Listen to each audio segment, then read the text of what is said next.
हे आपलं हे लॉंग मार्च जात आहे, हे कशासाठी जात आहे हे जायचं नव्हतं आपल्याला।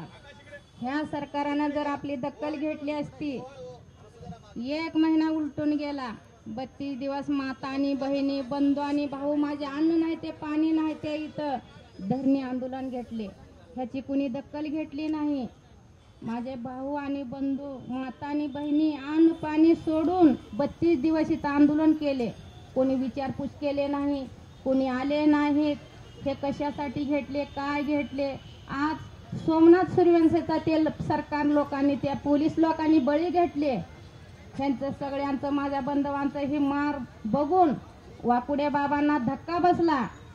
हे सोमनाथला आणि ह्या माझ्या भावांना, हे जेलमध्ये असणाऱ्या ह्यांना जर ही मारहाण हे नसतं झालं, माझं जरी ही सोमनाथ नसतं मेलं, अजून माझा बाबा वाकुडे बाबा अजून 30-40 वर्ष जगला असता। म्हणून ह्या लोकांनी आपली दखल घेत नाहीत, ह्या लोकांनी आपल्याकडे लक्ष देत नाहीत।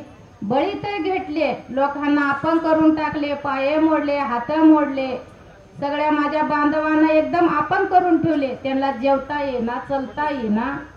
सोमनाथाची बळी घेतली, विचार केले नाही, पूस केले नाहीत, फोन केले नाहीत। त्यांनी 4 दिवसामध्ये ह्यांनी माझ्या मुलाचा बळी घेतला, खून केला। आता का दखल घेत नाहीत सरकार लोक? झोपी गेल्यात का? त्यांना वाटत नाही का? आज जर त्यांच्या पोटाचं मूल गेलं असतं तर त्यांना पण लागला असता आग, त्यांना आग लागली असती। म्हणून हे लोक आपली दखल घेत नाही, म्हणून हे सगळे माझे भाऊ बंद, माता आणि बहिणी हे सगळे आंदोलन काढले। शांततेनं आंदोलन जाऊ द्या, शांततेनं आंदोलन आपलं जाऊ द्या, आणि आपल्याला न्याय तर भेटलाच पाहिजे।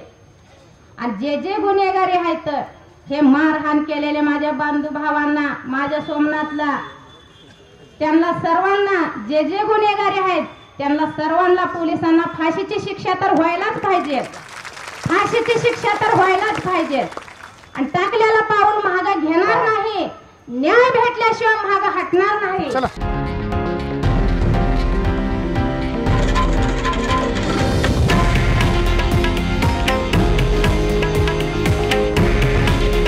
हे आहे देशातील नंबर 1 न्यूज नेटवर्क आणि आपण पाहत आहात TV9 मराठी।